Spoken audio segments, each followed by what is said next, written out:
இந்த கேரக்டருக்கு சூர்யாவோட பெஸ்ட்டை கொடுத்துருப்பாருன்னு சொல்லலாம்.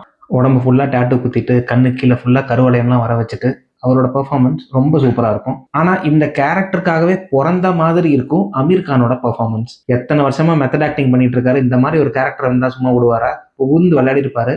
8 பேக்லாம் வச்சு அந்த ரிமூவ் டிஷர்ட்னு ஒரு டேக் இருக்கும். அந்த டேகை பார்த்துட்டு டிஷர்ட்டை கலட்டிட்டு ஒரு கர்ஜனை மாதிரி ஒன்று பண்ணுவாரு பாருங்க. அல்டிமேட்டா இருக்கும். கம்பேரே பண்ண வேண்டாம். Hands down Suriya as Sanjay Ramasamy is the winner. Hair style, costumes, அவரோட ஸ்மைலு, அவரோட பெர்ஃபார்மன்ஸ், அந்த சட்டிலிட்டி பார்த்துக்கிட்டே இருக்கலாம் போல இருக்கும். அந்த அளவுக்கு அழகா இருப்பாரு. கல்பனான்னு ஒரு பொண்ணு என் நேமை யூஸ் பண்ணி பொய் சொல்லிட்டான்னு சொல்லி முறைச்சிக்கிட்டே போற இடத்துல இதுதான் கல்பனாவான்னு பார்த்து ரியலைஸ் பண்ணிட்டு அவங்க 2 பேருக்குள்ள ஒரு கான்வர்சேஷன் நடக்கும். கான்வர்சேஷன் முடிஞ்சதுக்கு அப்புறம் ஏதாவது வந்ததுன்னா நானே கூப்பிடுறேன்னு சொல்லி அசின் அனுப்பி விட்டதுக்கு அப்புறம் ஒரு மாலை விசில் தீம் வரும். அப்படியே சிரிச்சுட்டே நடந்து போவார் ப்ளஷ் பண்ணிட்டு. என்ன ஸ்மார்ட்டியா